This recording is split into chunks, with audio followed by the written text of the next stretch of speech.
ప్రజలకు చేరువలో అధికారులతో పాటు సౌకర్యాలను అందుబాటులోకి తీసుకురావడానికి ముఖ్యమంత్రి రేవంత్ రెడ్డి 99 రోజుల ప్రజాపాలన ప్రగతి ప్రణాళిక కార్యక్రమాన్ని తీసుకొచ్చారని గజ్వేల్ మాజీ ఎమ్మెల్యే తుమ్కుంట నరసారెడ్డి హర్షం వ్యక్తం చేశారు. సిద్దిపేట జిల్లా కొండపాక మండలం వెలికట్ట చౌరస్తాలో కాంగ్రెస్ మండల పార్టీ అధ్యక్షుడు వాసారి లింగారావు అధ్యక్షతన ఏర్పాటు చేసిన మీడియా సమావేశంలో మాట్లాడారు. ప్రజలకు అన్ని శాఖల అధికారులు అందుబాటులో ఉండి గ్రామాభివృద్ధి నివేదికను 99 రోజులలో రాష్ట్ర ప్రభుత్వానికి అందించాలన్నారు.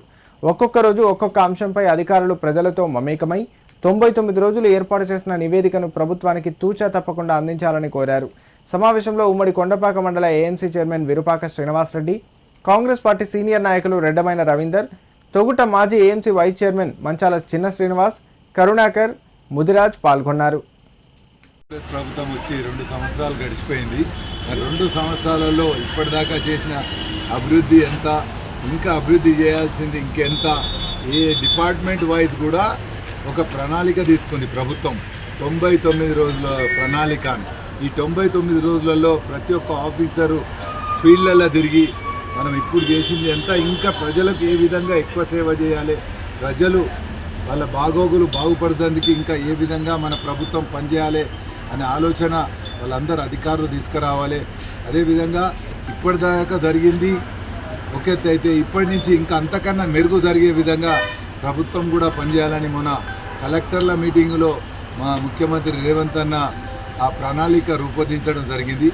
ఏంటంటే ప్రతి ఒక్కటి కూడా ఎడ్యుకేషన్ ఏ విధంగా డెవలప్ చేయాలి, హెల్త్ ఇంకా ఇంతకన్నా మంచిగా ఏ విధంగా మనం ఇవ్వాలి, ఇంకా సంక్షేమ కార్యక్రమాలు కూడా ఇప్పుడు ఇచ్చినవి ఏ విధంగా నడుస్తున్నాయి, ఇంకా వీటిని అన్నిటి కూడా మెరుగు ఏ విధంగా పరచాలి అని అధికారులను అందరినీ కూడా ఈ 99 రోజులు ప్రజలలో తిరిగి ఆ ప్రజల కష్ట సుఖాలు తెలుసుకొని ఆ విధంగా మీరు ప్రణాళిక రూపొందిస్తే దాని ప్రకారం ప్రభుత్వం నడవాలి రేపు రాబోయే కాలంలో అనే ఆలోచనతో 99 రోజుల ప్రణాళిక తీసుకురు. కాబట్టి మీ ద్వారా ప్రజలందరినీ కూడా కొడుతున్నాం.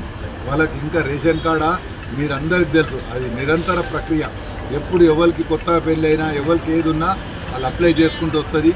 ఇంకా సంక్షేమ కార్యక్రమాలు కూడా ఇంకా ఏ విధంగా వాళ్ళకి దగ్గరికి కావాలి, ఇంకా ఏం చేయాలి, ఈ 99 రోజుల ఆ ప్రణాళిక తీసుకుంటారు. దాని తర్వాత వాళ్ళకి వచ్చిన ఇన్పుట్స్తో రేపు రాబోయే కాలంలో ఇంకా కాంగ్రెస్ పార్టీకి ప్రభుత్వానికి మంచి పేరు తెచ్చే విధంగా కూడా ఇక్కడ మీరు విలేకరులే కాదు ఉన్న ప్రజలు మేధావులు అందరూ కూడా సూచనలు ఇచ్చి ఈ ప్రభుత్వాన్ని ఇంకా మంచి నడిపించే విధంగా వాళ్ళ సలహాలతో రేపు రాబోయే కాలంలో ఇంకా ఎక్కువ ప్రజలకు చేరువై ఇంకా మంచి కార్యక్రమాలతోని మంచి పేరు తెచ్చుకోవాలని మా రేవంత్ అన్న ప్రణాళిక రూపొందించడు. అదేవిధంగా మీకు తెలుసు మనకు తొందరలో